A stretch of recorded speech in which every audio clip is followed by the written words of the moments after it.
बुलढाणा जिल्ह्यातील एकमेव खासगी अमूल डेअरी धाड येथे अस्तित्वात असून या डेअरीमध्ये पंचक्रोशीतील 18,000 शेतकऱ्यांमार्फत दूध संकलित केले जाते। याचा फायदा शेतकऱ्यांना भरभरून मिळत आहे। मात्र काल परवा धाड येथील काही खंडणी बहादरांनी छत्रपती शिवाजी महाराज यांचे स्मारक बांधण्यासाठी लाखो रुपयांची खंडणी मागितली आहे। त्याविरोधात धाड पोलिसात डेअरी मालक तक्रार देण्यासाठी गेले असता त्यांची तक्रार घेण्यात आली नाही। त्यामुळे डेअरी बंद करण्याचा निर्णय डेअरी मालकाने घेतला आहे। या कारणामुळे हजारो शेतकरी हवालदिल झाले आहे व आता डेअरी बंद होणार म्हणून या शेतकऱ्यांनी बुलढाणा गाठून आमदार संजय गायकवाड यांची भेट घेतली।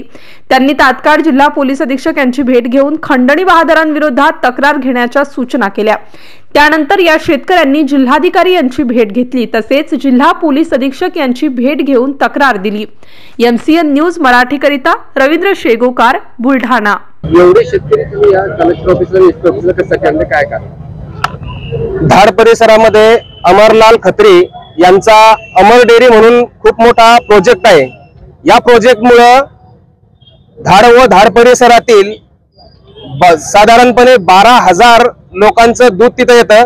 त्या दूध डेअरीच्या मालकाला म्हणजेच अमरलाल खत्री यांना एक 5-7 दिवस झाले काही गावगुंड खंडणीखोर व्यक्तींनी जे की त्या निवेदनामध्ये आणि त्यांची तक्रार सुद्धा खत्री साहेबांनी दिलेली आहे, तर त्यांनी जी तक्रार दिलेली आहे त्या तक्रारीच्या समर्थनार्थ म्हणजे डेअरी मालकाच्या समर्थनार्थ आम्ही इथं आलेलो आहे। काय तक्रार आहे त्याच्या संदर्भात?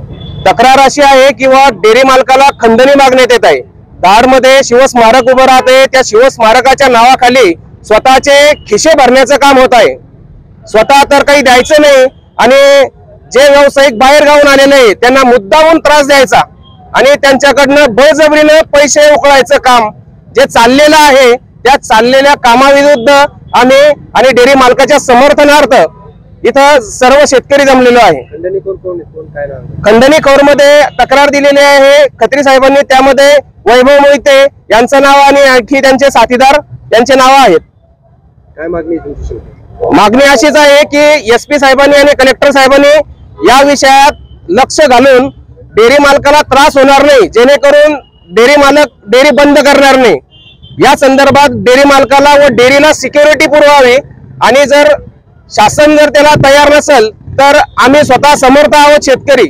जर यापुढे जर कोणी डेअरी मालकाला नाहक त्रास देण्याचा प्रयत्न करेल तर त्याची गाठ माझ्यासोबत आहे, आमच्या सर्व शेतकऱ्यांसोबत गाठ आहे, हे त्यांनी विसरू नये। तक्रार दिली दिली